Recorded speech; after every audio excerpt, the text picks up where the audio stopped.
puis bah, je vais vraiment vous la faire en fait. Alors j'avais balancé ça comme ça, mais... En fait, à la base, pour m'expliquer, je comptais finir le tome 3 de la femme de ménage. Sauf que comme vous pouvez le voir, ça n'avance pas. J'arrive pas à le finir depuis janvier, du coup je me suis dit que si je voulais pas vous faire l'update lecture avant juin, valait mieux que je vous la fasse maintenant. Peut-être que ça intéressera qu'une personne, mais au moins cette personne sera satisfaite. Ne perdons pas plus de temps, j'ai mon café. Tombé.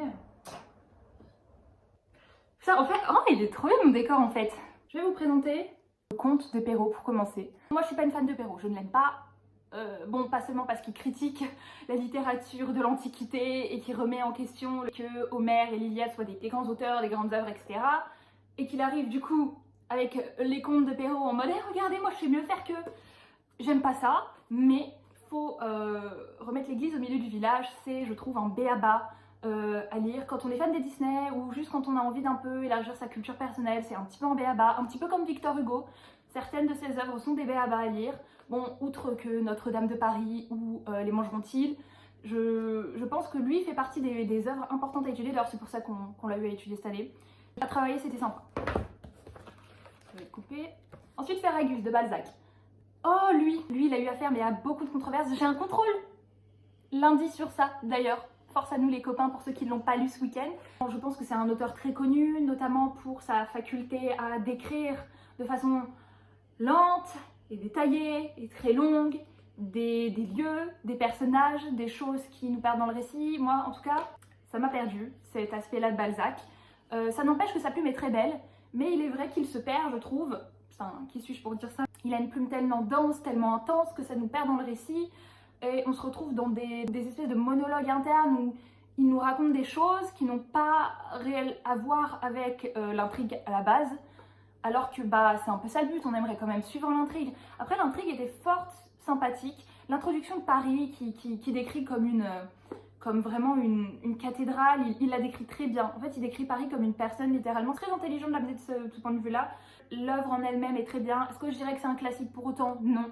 Beaucoup de mes amis ont aimé, beaucoup n'ont pas aimé, beaucoup m'ont rejoint sur ce point-là. Moi, j'avoue que je suis un peu au milieu sur le coup. Parce que je trouve que bon, il y a mieux mais il y a pire en termes d'offres qu'on peut étudier à la fac, en termes même d'offres qu'on peut lire. Petit fun fact là, Auguste, on est d'accord, genre vraiment le personnage principal, dès les 2 premiers chapitres, il fait genre Zerma, il est quelqu'un de sensible. Pas du tout Auguste, tu es un harceleur sexuel, tu suis une meuf mariée qui n'a pas envie de sortir avec toi en plus. Je vous en foutrais des monts la cour là. Là, du coup, on va rentrer dans mon domaine, les choses que j'ai lues de mon plein gré, que j'ai aimé lire, du coup, que j'ai lu consciemment en mon âme et conscience. Le tome 1 de la femme de ménage. Bon, je l'ai lu en 2024, c'est une update lecture 2025, je sais, mais on s'en fout. Il était tellement incroyable ce livre qu'il fallait que je vous en parle. En plus de ça, à chaque fois que je croise quelqu'un à la fac, genre vraiment, j'ai dû croiser 3 personnes avec ce livre en main. Fun fact, j'étais avec Laurine. Elle a lu La femme de ménage parce qu'en gros j'ai lu le tome 1, j'ai kiffé, du coup elle l'a lu après moi. On a vu en classe, enfin, en amphithéâtre, des gens devant nous, une meuf lire La femme de ménage devant nous et genre se tourner vers ses potes et dire oh mon dieu c'est effrayant. On s'est regardé avec Laurine, on était là, ma cocotte tu n'es pas au bout de tes surprises. C'est un thriller psychologique. On est plongé avec Millie qui a beaucoup de secrets derrière elle et qui est vraiment dans la merde. Elle se retrouve à devenir femme de ménage pour une famille riche du coup. Et c'est dit dans le résumé, mais en gros, la femme qui l'embauche devient un peu barge. Et le plus important, toute l'intrigue du roman se base sur le fait que Millie crèche dans une petite pièce étroite au grenier, très sombre, avec une lucarne qui ne s'ouvre pas et surtout une porte qui ne se ferme que de l'extérieur. C'est ce qui m'a fait craquer à l'acheter, déjà parce que ça a été recommandé par Marie-Frozen Crystal tard l'époque, mais aussi et surtout parce que bah il y avait des très bons avis mine de rien dessus, genre la claque que c'était, déjà t'es direct plongé dans le roman, il n'y a pas d'histoire d'introduction, de mise en longueur, t'es direct dedans dans l'aventure, dans la vie tumultueuse de Millie. Millie qui est une très bonne protagoniste féminine je trouve à mon humble avis. Tout simplement parce que c'est une protagoniste qu'on n'a pas l'habitude de voir, déjà parce que juste elle est dans la merde, il lui arrive des trucs horribles. Pourtant elle est là et elle se démerde en fait, et c'est un petit peu les femmes que j'aime lire en fait, juste des femmes simples qui se démerdent avec une touche d'humour, parce que vraiment la plume de Freda McFadden, mais par pitié, je veux vraiment le dire, elle est, c'est peut-être juste mon humour à moi, mais vraiment je l'ai kiffé, la traduction était très bien aussi, et surtout le plot twist. Alors tous les avis que j'ai vus sur le BookTok, ils sont un peu d'accord avec moi sur le fait que vraiment c'est, tu t'y attends pas. Alors, remettons l'église au milieu du village. Tu t'attends quand même à ce qu'un certain personnage soit bizarre, mais genre en fait, c'est pas tant le plot twist qui est intéressant, c'est comment il est amené, comment il est expliqué. Et ça franchement ça fait la force du livre, parce que vraiment tu t'y attends pas, genre quand t'es expliqué, t'es comme ça devant ta feuille, genre, et tu bouffes les pages en fait. Pourquoi j'ai enchaîné directement avec le tome 2? Ça s'est senti quand même que le tome 2 a pointé le bout de son nez, parce que le tome 1 a de ouf été un best-seller qui a marché de ouf, et que du coup le tome 2 est arrivé en mode hello, moi je veux de l'argent, et du coup bah voilà, il a été créé le tome 2. Mais c'est pas grave parce que ça n'a pas été une piquette pour autant. On retrouve la patte de Freda McFadden, on retrouve ses codes. Bon, quand on a lu le tome 1, on commence à comprendre comment est structuré les livres de du coup l'autrice. Du coup on commence à mieux appréhender, à plus comprendre le plot, mais encore une fois elle a réussi à nous surprendre, à amener un plot twist d'une façon très intéressante, qui est très propre à elle en fait, et c'est tout ce qui fait le charme de l'autrice, tout ce qui fait le charme de l'œuvre, tout ce qui fait que c'est une bonne duologie. Après, duologie, parce que comme je vous l'ai dit, je n'ai pas fini le tome 3. On part sur Forgery of Roses de Jessica Olsen, qui a écrit Le Fantôme de l'Opéra, une reprise du Fantôme de l'Opéra, qui était, d'après les critiques et avis, plutôt laissé à désirer. Et du coup, elle a écrit Forgery of Roses, qui, bah, c'est un deuxième livre. Elle s'est un peu mieux améliorée apparemment lors de son deuxième livre, parce que vraiment Forgery of Roses, incroyable. Incroyable, j'ai kiffé de ouf la lecture. Vous avez l'avis de Laurine aussi, parce que j'ai lu le livre, je lui ai fait des updates toutes les 5 minutes. Du coup, elle a été tentée de le lire et elle l'a acheté. Non Laurine, je t'ai pas spoil. Arrête de dire que je t'ai spoil, je t'ai pas spoil le livre. Anyway, du coup vous avez plusieurs avis quand même de ça, juste. Je l'ai en beau format, mais regardez-moi ces pages. Elles sont magnifiques quoi. Parce qu'on là, du coup, on a le perso principal, mais incroyable. On est dans une époque, qui est le courant, donc c'est vrai, c'est après la révolution industrielle, je dirais peut-être... on va dire 19e, voilà, pour être large. Oui, le monde est incroyable. On sent que l'autrice, elle a kiffé faire son livre parce qu'elle a créé un monde qui lui est propre. Elle a créé une croyance, une religion avec des mythes. Elle a créé du coup un don, de la magie. Enfin, la lecture était digeste en plus, elle était très douce. Oh, la plume. La plume de Jessica Olsen, certes il y a beaucoup de répétitions de mots, notamment le mot cannelle, mais la plume est très belle. On est porté dans un dialogue poétique, romanesque qui est magnifique. Petit bémol, perso, j'ai pas trop kiffé le dénouement du plot twist, là où la femme de ménage justement, son plot twist peut être deviné, la façon dont c'est amené, comment on est choqué, son point fort c'est la façon dont c'est amené. Là c'est le contraire, on s'y attend pas au plot twist. Et pourtant, la façon dont c'est amené, c'est un petit peu une piquette, un petit peu décevant. Enfin, ça n'enlève pas le fait que les personnages sont très bien écrits, le monde est très bien écrit, les aventures de Mira sont très bien écrites malgré, du coup, quelques répétitions, surtout pour écrire un petit peu les mêmes formules de phrases. Ça peut vachement être redondant en fait à la fin. Mais c'est au bout de la 500e page, genre, bon, 400 pages. À partir des 400 pages, tu commences à être là en mode « nous soufflâmes ». Même ma plume, j'ai amélioré ma plume juste en lisant le premier chapitre de cet ouvrage, tellement j'étais dans ça te transporte, t'es dans un autre monde, et franchement qu'est-ce qu'il y a de plus à vouloir quand on lit un livre? Il n'y a pas la peine je trouve d'aborder de la philosophie à deux bas, il n'y a pas la peine de s'emporter dans des débats, dans des remises en question grandiloquentes. Le livre est bon juste parce qu'il nous fait kiffer et c'est tout ce qui importe en fait, et ça réussit très bien. Alors on part sur un retournement de situation hasardeux. Là, on part sur un changement de plan parce que il s'est avéré que j'ai plein de livres là. Lui, j'ai oublié de le rajouter dans l'update juste avant. Et j'ai fini nuit. Je m'y attendais pas. Bah, je l'ai fini hier en fait. Parce que là, on est 2 semaines plus tard. À la base, j'étais pas censée faire ça maintenant. Mais ce qui s'est passé, c'est que il y a eu le campus à un blocus. Voilà, la joie. Du coup, je vais faire un objet de lecture. En plus de ça, je peux rajouter 2 autres livres, ces 2-là. Parce que du coup, c'est bon, j'ai Agatha Christie, Laurine me l'a rendu, du coup, je peux faire son update. Hop là. Et... oh non, mon marque-page, il s'est cassé. Heureusement que je connais la page.